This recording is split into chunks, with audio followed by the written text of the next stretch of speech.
Une délégation de la Banque mondiale était en mission à Ottawa les 17 et 18 septembre dernier, dans le cadre du projet intégré de développement urbain et de résilience multisectorielle PDREM. Objectif, suivre l'exécution des travaux, mesurer leur impact et échanger avec les populations bénéficiaires.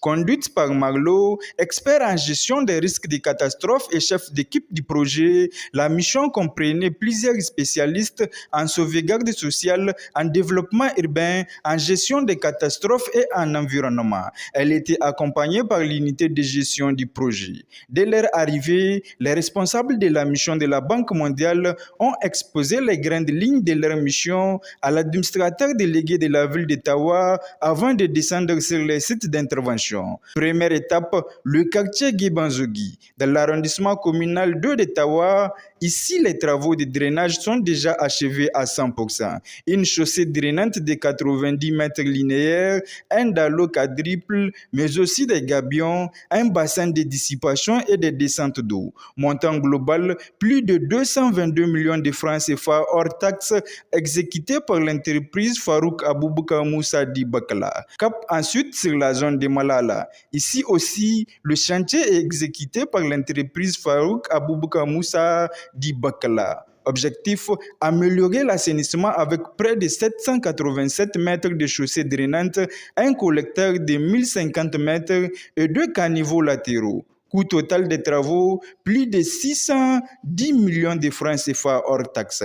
En tout, le coût des travaux d'urgence de drainage dans la ville d'Ottawa s'élève à près d'1 milliard de francs CFA TTC, dont les travaux ont été confiés à l'entreprise Farouk Aboubakar Moussa Di Bakala, dont le directeur général a salué la bonne collaboration des populations bénéficiaires dans le cadre des travaux.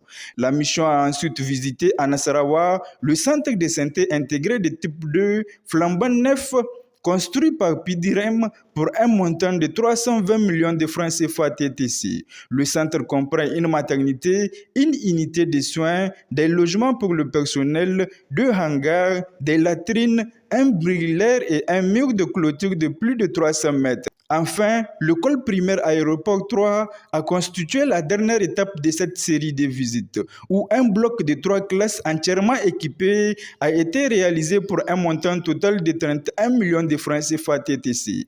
Les salles de classe, déjà réceptionnées depuis octobre 2024, disposent de tables-bancs, armoires, bureaux, matériel pédagogique et latrines. Et je crois que dans l'ensemble, nous sommes très satisfaits de ce que nous avons vu sur le terrain.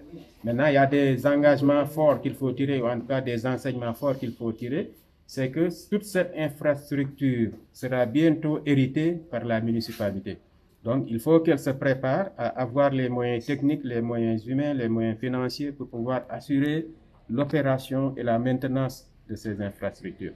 Donc, c'est plusieurs kilomètres de canalisation ou en tout cas de chaussées drainantes, de dallos, etc., d'infrastructures sanitaires qui sont mises à la disposition de la ville. Et donc, il faut que la ville puisse avoir un moyen, par exemple, de bien gérer les déchets solides pour éviter que ces déchets ne viennent encombrer ce système d'évacuation des eaux. Il faut avoir un bon système de participation de la jeunesse, de la population d'une manière générale à l'entretien et à la maintenance de ces infrastructures. Et nous avons lancé un appel fort à l'administrateur délégué qui a exprimé tout son engagement avec son conseil, avec ses collaborateurs, donc à pouvoir mettre en œuvre ces plans de gestion des déchets solides qui existent déjà. Et il y a aussi un schéma d'aménagement urbain qui existe déjà pour la ville. Donc tout ça, c'est des instruments qui, une fois bien opérationnalisés, pourront permettre à la ville d'assurer le suivi donc pour la maintenance. Cette mission de la Banque mondiale s'inscrit dans le processus de suivi semestriel régulier des travaux qu'elle a financés afin de garantir efficacité, transparence et durabilité des actions menées au profit des populations des zones d'intervention, des projets qui ont bénéficié de son appui technique et financier.